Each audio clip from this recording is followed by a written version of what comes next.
Next up, we've got Texas Senate District 5. And as they make their way up here, we're in the seventh inning right now. If you want to stretch maybe a little bit, we've got about 30 minutes left here. We'll try to get everybody out here on time.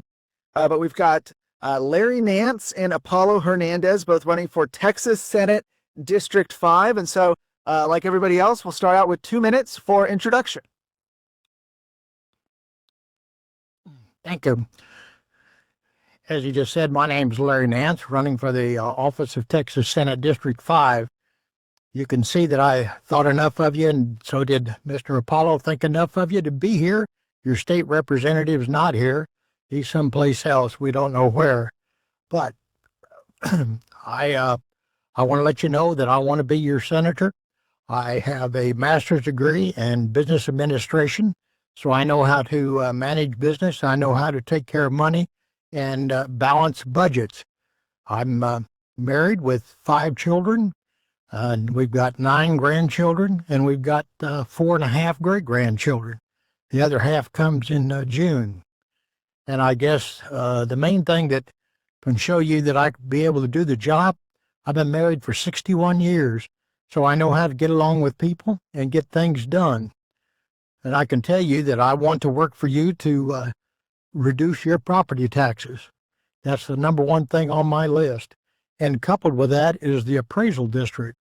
We need to make adjustments in the appraisal district and your property taxes. And you ask, how am I going to do that? I'm going to work with your current senators that are in the office right now working on that. That's one of those is Senator Huffman that's working on that. So I'm going to work with them to help advance that as well as with the governor. So I want to take and reduce your taxes for sure. I don't have $3 million like the current senator does from that he got from special interest. I'm counting on you for your vote to help get some changes in the office. I want to be your full-time senator. I'm retired. When I retired, I went into public service. I've done lots of community service. I've chaired planning commissions. I've chaired zoning board of adjustments. I've chaired been on public service boards. So I have the experience that's necessary to do this job and support you, and I hope that I can count on you to do that. Hello.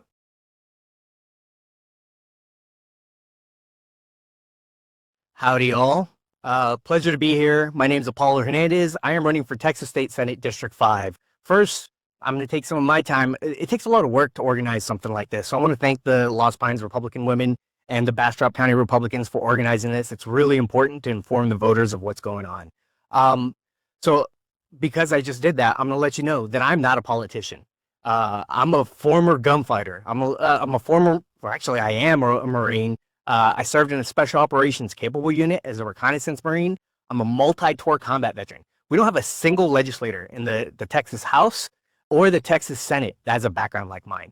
I didn't just go to a combat zone. I was kicking indoors and getting into gunfights.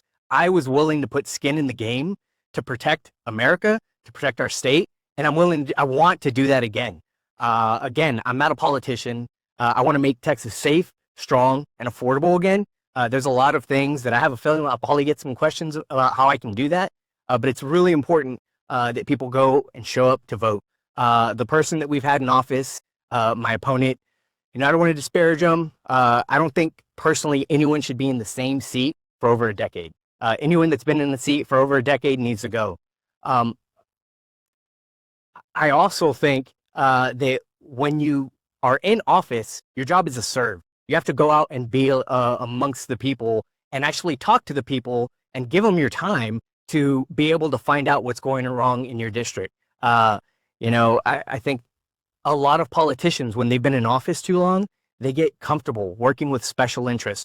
And who's funding them? I'm not doing that. I'm self-funding right now. I could use y'all's help if y'all are willing. But it's a difficult thing to do. And just like my buddy here, Larry, was saying, the incumbent, they get entrenched. Any incumbent gets entrenched. They have so much money that it's hard to compete with that. I'm willing to do hard things. I've done hard things most of my career, and I'd be honored to earn your vote. Thank y'all. Apollo, we'll start with you on this question. What are a few examples where you would have voted the opposite of the incumbent senator? So there's one specifically, and I can't remember the bill. It actually came out of the House. There was a House bill that was proposed. My opponent was, and just to give you some background on what that House bill was, it was to get rid of taxpayer-funded lobbyists. People don't realize that every time a school board or a city wants to propose something, they hire a lobbyist company that's way overpaid. They get tons of money, and then there's never a dissenting opinion. And that money that's being spent is our money. It's our tax money that's being spent to pay these lobbyists. My opponent was the main person that kind of stood up against the bill to get rid of it, and basically stopped it, changed it, and made loopholes where people could still, or cities and government could still have taxpayer-funded lobbyists. I would definitely have voted against that. Besides that, I will admit, my opponent does sometimes vote the right way. He just doesn't show up, I think. But yeah, pleasure. Same question to you, Larry. What are some areas where you would vote the opposite of the incumbent senator? Well, one area I would be opposite of the opponent is I would make myself available to you to be visiting, which the current senator will not. But I would not, I agree with Apollo, I would not have voted for taxpayer-funded lobbyists, nor would I have voted for legislation that would make worm medicine legal for people to take. He got a measure passed to take your cattle worming medicine and make that legal for you to be able to get it from a pharmacy and inject it. So I don't think that would be right. And I also am concerned about how he voted to have a bill passed that would put a cap on this Bitcoin. I don't think that's going to be safe for everybody to have these Bitcoins that fluctuate the way it is in the market. So I think it's important that we work to support you, not the private industries. Would you vote to ban Sharia law in Texas? Absolutely, yes. We do not need to have Sharia law in the state of Texas. That is definitely harmful. I do not understand how these young people want to take and fall victim to this Sharia law, nor do we need to have that in anything in what our religious process of having that impact how our belief is in Jesus Christ and be able to serve our Savior, to have a Sharia law that exactly supports killing people. That's unbelievable. And so I would not support any legislation, nor would I support any criminal court of appeals judge that wants to take and make it legal or allow them to get out of jail and be free on the streets. Thank you. I absolutely would vote against anything that involves Sharia law. I actually spent a lot of time overseas fighting people that believed in Sharia law. And when I say fighting, I wasn't just fighting with words. I was slinging lead back and forth with people that believe in Sharia law. It doesn't belong in the United States. We're a nation of laws. We have a constitution. It doesn't belong in the states, and especially doesn't belong in Texas. And we need to do more to prevent that from expanding in Texas. Now, there's a caveat to this. Sharia law, absolute no-go. The Nation of Islam or Muslims, they're good people. They just don't know Jesus Christ like we do. I think we have to take it upon ourselves to take an approach like the Apostle Paul. You know, we have to go out and inform them to let them know so they can know who Jesus is. Because, I mean, look at Iran. Iran itself, a nation under Sharia law, they're burning mosques over there. They're fighting their own, government because they know Sharia law isn't good. It doesn't fit with modern times. And, it doesn't belong here. Thank you. Last question. Would you support expanded casino gambling? Casino gambling. So I'm a big fan of liberty. I think that if someone owns property, you should be able to do with it what you want. Now, I will say the idea of a company coming in and buying up a bunch of property, forcing farmers out, not a big fan of that. But if an organization wants to set up a casino and things like that, the big thing that I think we need to do is not give them a free pass. We've been bringing in a lot of businesses to Texas, which is good in theory. The issue is we give them all these tax abatements. We're basically paying for these companies to come here, and that doesn't make any sense. It's basically putting strain on the people that were already living here, and then their property taxes go up. We absolutely have to make sure that any organization, whether it's a casino or whatever it is paying their fair share and making sure that they're helping the districts that they're in. And just to be honest, I like the idea of bringing it here. I don't want it in my district, but if someone else wants to have it, let them have it. I'm okay with that. Let them do with with their property, with what they have. Thank you. Larry. Well, we need to look at the interstate, see what's happening on the interstate. Everybody's heading over to Louisiana. They're heading over to Oklahoma and over to and people that live out in the far west Texas. They go over to New Mexico to put their money in the casinos, and they're the ones getting the tax base. So I definitely think it's something we need to look at, whether we want to have some type of a limited, well-controlled casino base here, because we need the taxes. And those taxes will help reduce your school taxes. And that's another way that we can get taxes to cut your school taxes. So I definitely think it's something we need to look at. Thank you. And please give them both a round of applause again. Thank you. Thank you. Okay, next up, we've got Texas House District 17. The incumbent, I don't believe, is here, but we have Tom Glass here running for House District 17. So, Tom, if you can introduce yourself. Yeah, thank you. Yeah. I'm Tom Glass. I'm running for Texas House in District 17, which includes Bastrop County. I'm running because I want my grandbaby to grow up in a free country. And if I thought Stan Gertis and the money men that run him cared about that the way I do, I'd be happy to let him have his career as a politician. But we have a lot of proof that he doesn't. Before I start launching to that, I will say that there's many people that, not people in this room, but there's many people who vote in Republican primary who do not understand the purpose of a Republican primary, which is to pick the person that best aligns with their values and is to pick the most conservative and the most Republican person in the race. And so one of the things I've done on the literature that I'm handing out at the door, and which is at our table in the back, I don't think we put it on your deal, is we talked about the differences between Stan and me that matter to you. It can help you make your decision as a voter. The first thing that we need to say is I work on Republican priorities. Been doing it for 6 sessions. Stan Gertis teamed up with Democrats for power this last time around. Okay.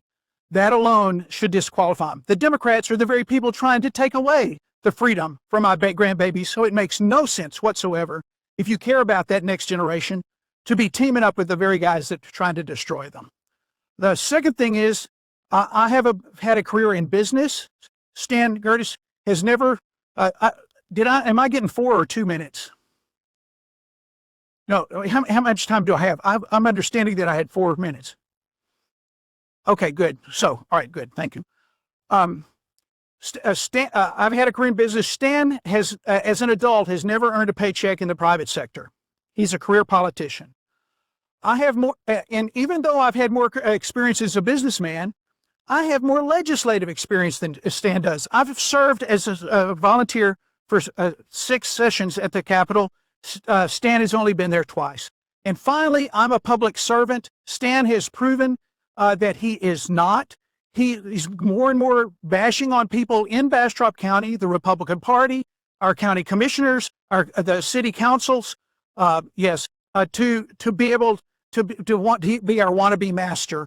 So I'll stop and we'll take more questions. Yes, thank you. Please comment on the 3 highest priorities you have that you would author legislation for if you're elected. Okay. The biggest one, I think, for me, it ties into 3 of my objectives. I want to cut the cost of living for people in the district and Texans, and I want and the way to do that is to cut spending so that we can cut property taxes and eliminate property taxes in the long term. Okay. The biggest way to cut spending is to end taxpayer services for illegals, which is one of the Republican priorities for 2022 and 2024 and 2022 and 2024. And so Those are the big three. There's lots more that I want to do, but that's and also want to make sure we have water underneath my grandbaby's ranch when she inherits it from me. Yeah. Is there anything that can be done to prevent or limit the amount of outside influence money that can be channeled by lobbyists into Texas to unfairly influence our elections? I testified for a bill last session that would limit the amount of outside money from outside Texas coming into state and local races. One of the problems we've already discussed tonight is the Soros-controlled district attorneys.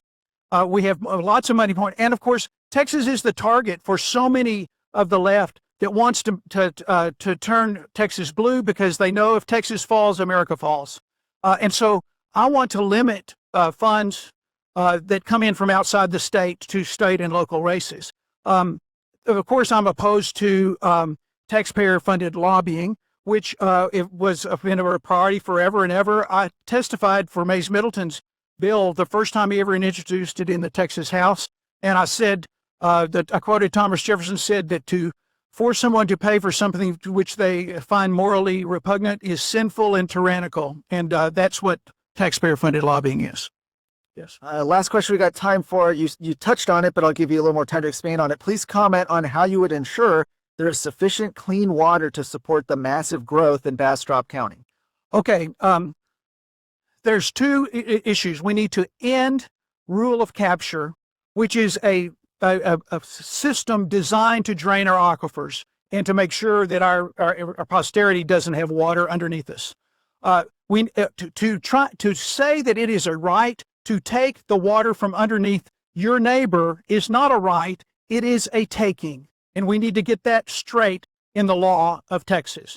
The second thing we need to do is we need to make sure that we help develop new water sources because we got to meet the needs of Texas. So I testified this last legislative session on behalf of the bill that we voted on, the constitutional amendment to dedicated tax resources, to make sure that that money goes to new water supply, desalination of ocean water, desal of brackish water, produced oil and gas water. We have to find new sources of water so people won't be wanting to come drain the water underneath our feet. Thank you, Tom Glass, for coming.